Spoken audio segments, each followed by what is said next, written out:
चर्चा झाली आणि शिर्डीच्या संबंधामध्ये ते माझ्यासाठी आग्रह होते, परंतु ती जी जागा आहे ती जागा माननीय एकनाथ शिंदे यांच्या गोट्यामध्ये होती.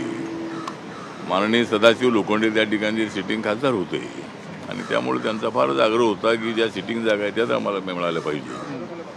आम्ही इकडे आलेलो आहोत आणि ज्यांच्या भरोश्यावर मी आलेलो आहे त्यांना तिकीट देणं अत्यंत आवश्यक असल्यामुळं शिर्डीची जागा काही आपल्याला सुटू शकली नाही आणि त्यामुळं मग आम्ही मागणी केलेली आहे की जर जागा मिळत नसतील आता तर आपल्याला केंद्रामध्ये कॅबिनेट मंत्रिपद मिळालं पाहिजे, त्याचबरोबर राज्यामध्ये एक मंत्रिपद मिळालं पाहिजे, एक विधान परिषद मिळाली पाहिजे, येणाऱ्या ज्या निवडणुका आहेत विधानसभेच्या त्यामध्ये 8-10 जागा तरी आम्हाला मिळाल्या पाहिजे आणि जी महामंडळं आहेत त्याची 2 चेअरमनपदं, त्यानंतर काय उपाध्यक्षपदं, काय सदस्य DPDC तर अशा पद्धतीच्या मागण्या केलेल्या आहेत आणि त्यांनी सगळ्या मागण्या मान्य केलेल्या आहेत की आपल्यासाठी केंद्रामध्ये माननीय नरेंद्र मोदी यांच्याशी बोलून, अमित शहा यांच्याशी बोलून आपल्या कॅबिनेट मंत्रिपदासाठी नक्की मी प्रयत्न करेन असं त्याने आपल्याला आश्वासन दिलेलं आहे. आणि त्यामुळं रिपब्लिकन पक्ष जो आहे, रिपब्लिकन पक्षाच्या समोर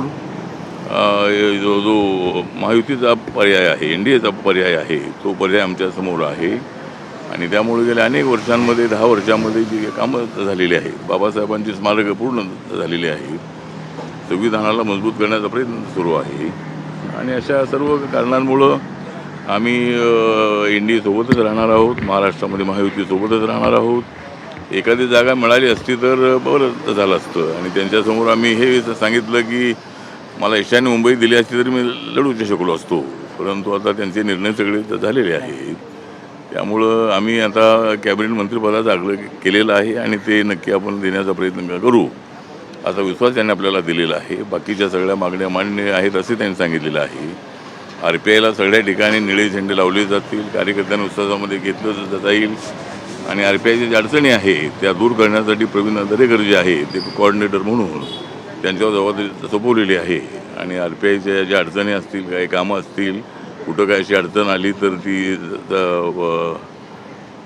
सॉल्व्ह करण्यासाठी प्रवीण दरेकर यांच्यावर जबाबदारी सोपवण्यात आलेली आहे. सर, 2 पक्ष आल्यामुळे तुम्हाला तुमच्या मागणीवर पाणी सोडावं लागलंय का? अजितदादांनी एकनाथ शिंदे आल्यामुळे तुम्हाला आता पाणी सोडावं लागतं असं वाटतंय? तर आता हे 2 पक्ष आल्यामुळं पाणी सोडावं लागत नाही आहे. म्हणजे पाणी सोडलं तरी पाणी आम्ही अडवणारे लोक आहोत, पाणी सगळं वाहून जाणार नाही याची काळजी आम्ही घेत असतो.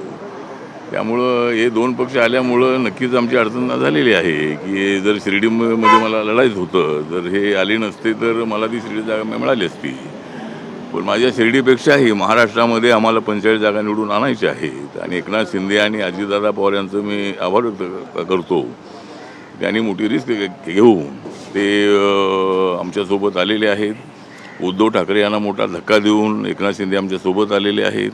माननीय शरद पवार यांना धक्का देऊन अजितदादा पवार आमच्यासोबत आलेले आहेत. ही आमच्यासाठी अत्यंत ताकदवार अशा पद्धतीची गोष्ट आहे.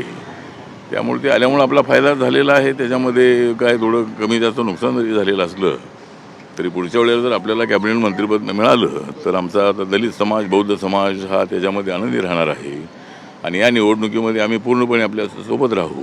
आणि देवेंद्र फडणवीस यांनी मान्य केलेलं आहे की ज्या काही पूर्वी काय घडलं असेल ते आता आपण विसरून आपण नवीन दमाने आपण पुढं जायचं आहे. या निवडणुकीमध्ये नरेंद्र मोदींच्या नेतृत्वाखाली आपणाला महाराष्ट्र आणि देश जिंकायचा आहे आणि त्यासाठी आपली ताकद आमच्यासोबत राहणं अत्यंत आवश्यक आहे आणि तुमच्या ताकदीवर आम्ही निवडून आलेलो आहोत अशा पद्धतीचा विश्वास त्यांनी व्यक्त केलेला आहे. त्यामुळे जो काही आमच्या मनामध्ये नाराजी होती ती नाराजी त्यांच्या वक्तव्यामुळं, त्यांनी दिलेल्या आश्वासनामुळं आमची नाराजी दूर झालेली आहे. फक्त रिपब्लिकन पक्षाला सन्मान मिळावा हीच आमची अपेक्षा आहे आणि दिलेला शब्द ते पाळतील अशी आम्हाला पूर्णपणे अपेक्षा आहे. CEN न्यूज, देश प्रदेश की ताजा तरीन खबरों के लिए CEN न्यूज को सब्सक्राइब करें और रहें पल पल की खबर से हर पल बाखबर।